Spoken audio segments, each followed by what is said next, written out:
ફટકો પડ્યો છે। બજારો મર્યાદિત કલાકો માટે ખુલ્લા છતાં ફેક્ટરીઓ બંધ। નારોલના મોટાભાગના એકમો હજુ સુધી બંધ રખાયા છે।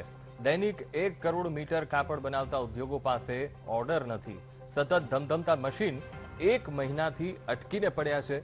તહેવારો અને લગ્ન પરના અંકુશને કારણે ગાર્મેન્ટની માંગ અત્યારે તળિયે ગઈ છે। કોરોના સંક્રમણ ઘટી રહ્યું છે, પરંતુ અર્થતંત્રને તેનો ઘણો ગંભીર ફટકો પડ્યો છે।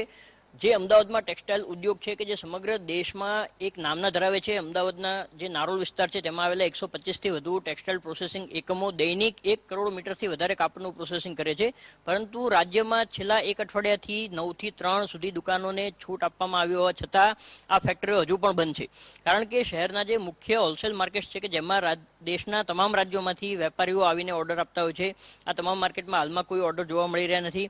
કારણ કે દેશના જે મુખ્ય ટેક્સટાઇલના સેન્ટર્સ ગણાય છે, દિલ્હી, તામિલનાડુ, બંગાળ સહિતના તમામ રાજ્યોમાં હજુ પણ લોકડાઉન ચાલુ છે। આંશિક રીતે રાહતો આપવામાં આવે તેવી પૂરી શક્યતા છે, પરંતુ ટેક્સટાઇલ બજારના નિષ્ણાતો માને છે કે જ્યાં સુધી તહેવારોની ઉજવણી પૂર્વવત નહીં થાય, ઉપરાંત લગ્ન સમારોહને મંજૂરીઓ નહીં મળે, ત્યાં સુધી કાપડની મોટા પાયે ખરીદી થાય તે શક્ય નથી। ઘણા બધા કર્મચારીઓ હજુ પણ વર્ક ફ્રોમ હોમ કરી રહ્યા છે, તેથી પણ કાપડની રિટેલ ડિમાન્ડ જોવા મળી રહી નથી।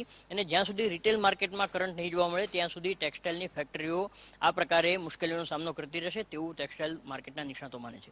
કેમેરામેન દશરથ ઠાકોર સાથે પરાગ દવે, વીટીવી ન્યૂઝ, અમદાવાદ। દર માસના અંતમાં મળનારી એમસી બોર્ડની બેઠક યોજાશે। થોડીક વારમાં ઓનલાઈન બેઠકમાં ચર્ચા ચાલુ થશે।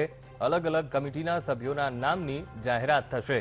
ગત માસે બોર્ડની બેઠકમાં નામની જાહેરાત થવાની હતી, પણ અલગ અલગ 12 કમિટીઓના ચેરમેનના નામ જાહેર થશે।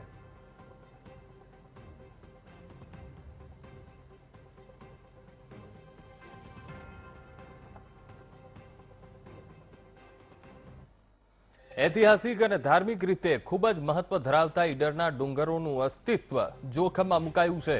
ઈડરગઢ પર ખનન માફિયાઓનો ખતરો તોળાઈ રહ્યો છે। સાબરકાંઠામાં ઈડરગઢ ખનનનો મામલો ગરમાયો છે।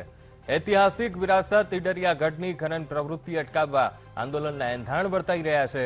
ખનન બંધ નહીં થાય તો ઈડરગઢ બચાવો સમિતિની હિંસક આંદોલનની ચીમકી સાથે જ ઈડરગઢ બચાવ સમિતિ, સ્થાનિક પ્રજાજનો સહિત કોંગ્રેસ પક્ષ આંદોલનના માર્ગે દેખાઈ રહ્યા છે।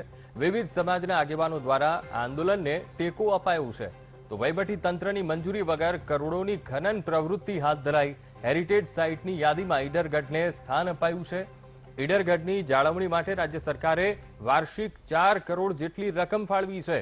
ભૂમાફિયાઓની પ્રવૃત્તિ તરફ વહીવટી તંત્ર કેમ આંખ આડા કાન કરી રહ્યું છે તે અહીંયા સવાલ ઉભો થઈ રહ્યો છે। સાથે જ ઈડરગઢ બચાવ સમિતિ દ્વારા પ્રાંત અધિકારીને પણ આવેદનપત્ર અપાયું છે।